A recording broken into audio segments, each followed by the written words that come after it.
Yes, sir. We're officially back at it. Boog Nice coming at you with another San Diego Comic-Con 2022 update. As promised, an interview with the Hasbro brand team from the convention center floor. As most of you know, I was not able to attend Comic-Con. However, Fabio was our boots on the ground, and he did get to chop it up with Dan and Ryan and a special guest that you'll see here shortly. Big shout out to my podcast mate, Fabio. Please follow him on Instagram at Fobster360 and follow him here on YouTube on his YouTube channel at Fabster. As you know, we all have our respective fields of expertise as it relates to different lines and the intricacies of those lines. You know, Fabio is our resident Mezco aficionado, so he definitely has a booth tour for Mezco up on the channel right now. The Pink Skulls Gig from Hell set is up on his channel right now. Links for his channel and his Instagram will be in the description below. I can't thank him enough. He did an excellent job. So with no further ado, here is the interview.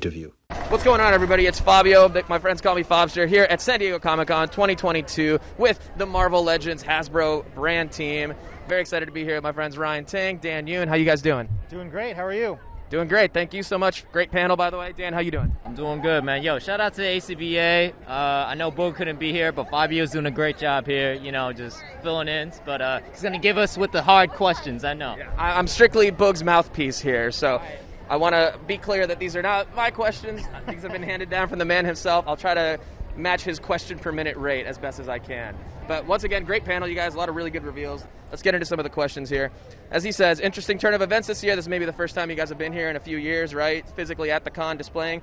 But there's a lack of a physical exclusive here at the con. Any particular reason for that? There's a lot of just timing. You know, we weren't sure if we were coming back, and we had these convention exclusives developed. We do have PulseCon. It's a thing now.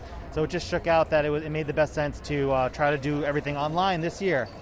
Yeah, and we like to have, you know, we like to give a lot of opportunities to everyone too. So like Boog himself couldn't even be at the con, right? So we want to keep making items that I think are open to everyone too, you know? Awesome. So the new Spider-Man No Way Home Spider-Men's 3-pack, right? Looks very promising. I think a few collectors are a little disappointed in the lack of unmasked heads. And we heard you guys. Yeah, you may have. We heard you Just guys. say we. There's a few collectors. Yeah, I know. Again, this is from the man himself. No skin in this game. But question is, was this due to any sort of red tape from the studio, maybe from Sony or anything like that, or was it just a matter of timing? Yeah, I'll just say we know unmasked portraits for both comic and movie figures are important, and we do try our best when we can to put them in. So if they're not included in an item, there's always a reason why, but you know, we don't need to go into specifics. We still think it's a great 3-pack, and not every Spider-Man figure has an unmasked head. I counted up. I made a slide to show in a meeting that we have a bunch, you know, like the Civil War first appearance Spider-Man in the MCU didn't have an unmasked head until we got to Homecoming. So, you know, we'll try where we can in the future, but we still think it's a worthy addition to your collections. Okay. Yeah, definitely. And I mean, Dwight and Ryan already talked about it a lot, but for those people like me who's never had like a Tobey Maguire like Spider-Man or an Andrew Garfield Spider-Man because I missed out, like this is the perfect 3-pack. It has all the awesome deco and articulation for the new guys, so it's going to be great. And any particular reason why it was a Pulse exclusive rather than a widespread available kind of thing? We love the Hasbro Pulse, and it just made sense to have them all in a box. You know, it had to be a little bit more expensive because of all the deco and the new sculpting that went into it. But yeah, we thought that would be a good avenue for it, and hopefully, you know, the fans do as well. Mm-hmm. And on that note, he's also surprised that there was no unmasked head sculpt for the Spider-Man animated series retro card that you guys just revealed, yesterday? Are you guys saving that maybe for a civilian Peter Parker down the line? I mean, I love Spider-Man animated series, I think. But if you compare that retro carded Spider-Man to the previous one in 2020, we've added a lot more hands and web accessories as well. So, yeah, I hope people still support it and like it. Curious about future cel-shaded figures. You guys going to go back through the retro Spider-Man series, including characters already done, and release cel-shaded versions, maybe to match that Pulse exclusive Venom from a couple years ago? What do you say? I think it's a decent idea. You know, we're trying it out first with Venom and Spider-Man. We've been focused on the X-Men cel-shaded line this year, so if that continues to go well, I think we will consider that for future years. I think there's expansion, in the room for that VHS program. I remember having those Spider-Man VHSs growing up. Yeah, so. and it's kind of like, it's like light cell shading. It's not super in your face, where it is differentiated from all the other Wolverines and stuff we've done in Spider-Man and Venoms. Yeah. But it's got a nice little twist on it. Excellent. The new She-Hulk Disney Plus rapidly approaching. A lot of folks speculated that She-Hulk figure might be part of the Infinity Ultron Bath wave, but now that the wave has been fully revealed, with Ms. Marvel being the final reveal, will there be another Disney Plus wave? So we have not fully revealed anything as of today. So so I think you'll have to wait and stay tuned to see who's that last slot in Infinity. We're actually standing right in front of it. There's Hawkeye, Kate Bishop, Mr. Knight, Moon Knight, Ms. Marvel, and Sharon Carter. That's 6. Yeah, so there's still one more there, but we did reveal just now in our panel Wave 2, the start of Wave 2, with Howard the Duck, Ant-Man in his jar, I should say, and then, He Who Remains and Classic Loki. So there is the Disney Plus Wave 2 that we just announced after this panel, so stay tuned. Not to even break kayfabe, but he wrote these before the panel. No, it's all good. Okay, any plans or figures of a Peter David, Gary Frank, or Dale Cohen Hulk run? Immortal Hulk needs a figure. I love Immortal Hulk. I think Hulk is a character that was super popular, and when it comes to characters, we always put it on the list. It's just a matter of timing and how passionately we breakdance to get characters selected, and strategic timing too, I would say. You gotta save that question for the rapid fire at the end. Of here's all the characters we need at the end. That too. That's in here. Okay. Any plans to revive the Rider series? Lots of potential there via store shelves or HasLab. The Rider series, as we know it, feel like we've done all the basic ones in terms of motorcycles, and we did Professor X and his hover chair, which was the one I was most concerned about. But I don't know. Like, what do you think of the teaser today? Again, this was before the panel, so. Yeah, I like the teaser. I'm excited for it. If it's big, then I'm excited for like a Robbie Reyes kind of thing. But if it's a super kitted out Danny Ketch motorcycle, I think that would be amazing as well, because that's definitely an appearance I don't think you guys touched on in the Rider series. That the solid black with the big skull motorcycle. Yeah, I love that motorcycle a lot. Yeah, that's my Ghost Rider right there. So you'd have me. Okay. Sure, you guys are aware of the success of the HasLab His Tank, right? A lot of Legends collectors see this as potential for some sort of vehicle offering for Legends. Maybe a 4th HasLab from you guys could be a vehicle. Again, we're breaking kayfabe, but this was before.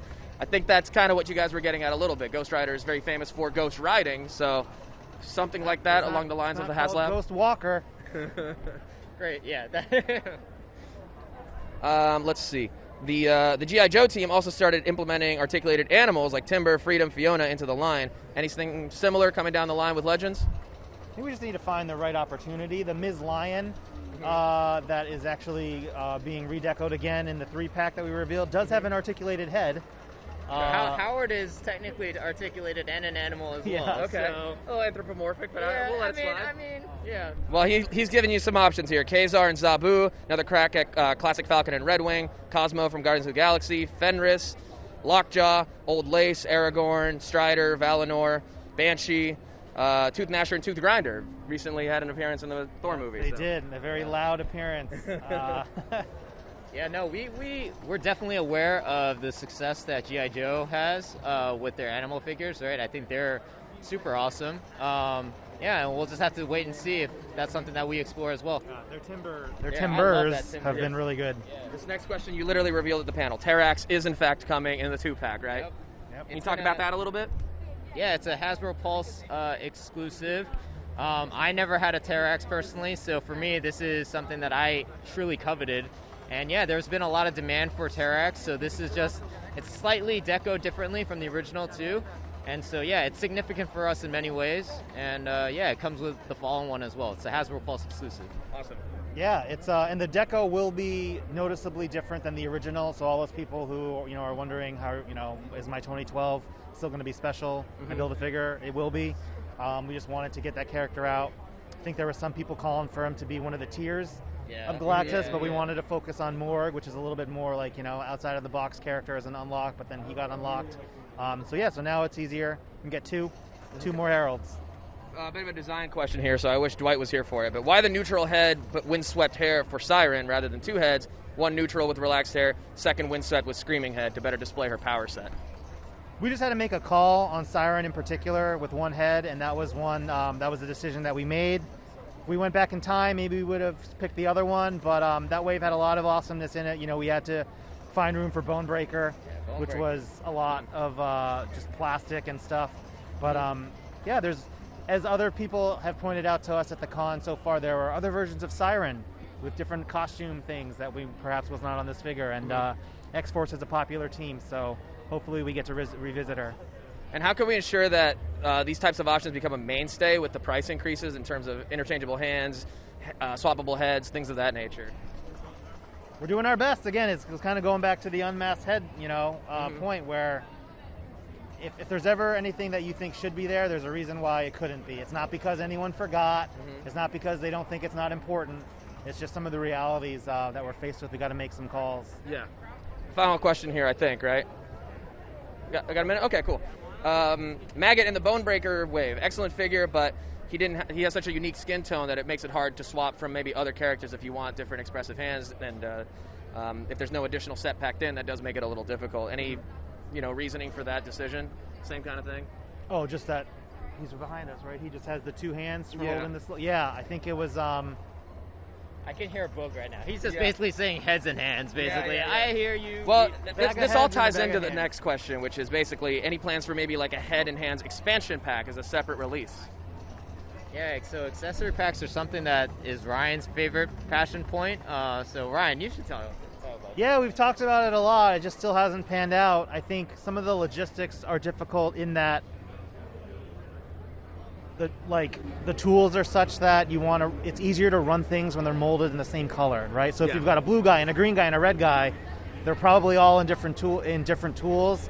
But then even if they were in the same tool, you'd have to run it 3 different times and throw out the extras. You know what I mean? So it's part of an engineering challenge in addition to just costing. And I think it would be a tougher job for us to sell into some retail channels of here's just a bag of stuff with no figure. It'd probably have to be more of a pulse thing or a fan channel type thing. Yeah, that actually does make a lot of sense though. And I think last time we talked about accessory packs with Boog, we gave him the challenge too of trying to find some themes that make sense too, which is also a challenge that I think for all of our partners to get behind. So so challenge is still out there. So A.C.B.A. community, tell us the themes that you would like to see in that kind of thing. Okay. Challenge accepted. I think it kind of makes more sense though too, because what if, for that beast that we just did, if we just put out the accessories and not the actual figure, everyone who has that beast figure from 2019 is sweet, lab coat, boom, alternate head, awesome. But what about people who don't have the beast? So maybe it's more of a deluxe approach where it's the figure again, but with all this extra stuff, as opposed to so anyone can kind of jump on and get it, versus you have to have had this from X amount of years ago for it to even make sense and register for you. Totally, right? And the thing we have to always consider is that almost every day there's a new collector, there's a new Marvel Legends fan too. So we definitely understand from the A.C.B.A. community who has been supporting us since day one, which we appreciate. We also have to consider new fans and new collectors as well too. Yeah, that makes a lot of sense. Army builders. Is there a way to make them an evergreen thing constantly available on the Pulse? Yes, there is. We want it. We want it, Jesse Falcon. Jesse Falcon. If Jesse says it, we will make an army. I'm here to tell you guys, I've been celebrating Marvel's 20th anniversary. That's not iced coffee. This is the best play of my life. This is the best life of my day. No, we should absolutely make more. And we did reveal Army Builder today. So, I know the A.C.B.A. community loves their Army Builders, and hopefully you'll be able to see more. Sorry, I didn't mean to crash this interview. No, I'm so glad you did. The viewership just on the I YouTube know. with the little chart of where the replay. They're going to skip right to the Jesse part. This is the thumbnail, by the way, right here. All right, would you like to take this next question then? I don't know. Okay. The new Vulcan buck is top tier. Any particular characters you guys feel would make sense on that buck? Not necessarily that they're coming, but that you feel would make sense. The Airwalker. I have a Jones for Airwalker, and I love that we showed some OG Heralds today. But I love we have this breakdance fight that we talk about. Yep. There's a lot. We put all the Heralds out, and we were like, which ones are going to come with Galactus? Okay, well, these guys are great, but like Airwalker, I love Airwalker. I don't know, he's such a weirdo. And he's kind of got a weird, tragic story if you go back and read the Ron Lim books. Anyway, so that's my pick. Just so you know, Jesse is the best breakdancer out of all of us. Oh, I would believe it, honestly. I was a professional breakdancer. I am not being sarcastic. I made a lot of money. I'm just saying. One more question. Perfect. This is the last one. The most Boog question of all time. We love completing teams, right? It's been a while since we've seen the New Mutants. Any plans for completing that team? Maybe the male New Mutants? I think so. I think we've pitched that around, but It's definitely in our battles, I will say. Okay. It is in our nature to want to complete everything. I could say that with the very healthy content slate that Marvel Studios puts out, that always has to take pole position for us. But there isn't a team that you can think of that we're all at different times of the day like, oh, we got to get this, we got to get that. And by the way, there's teams we haven't started yet, like 2099. Why haven't we done anything with 2099? Let's do all the 2099. I agree. we got 77 years to get to that. Doom 2099 is one of my all-time favorites, just saying, all right?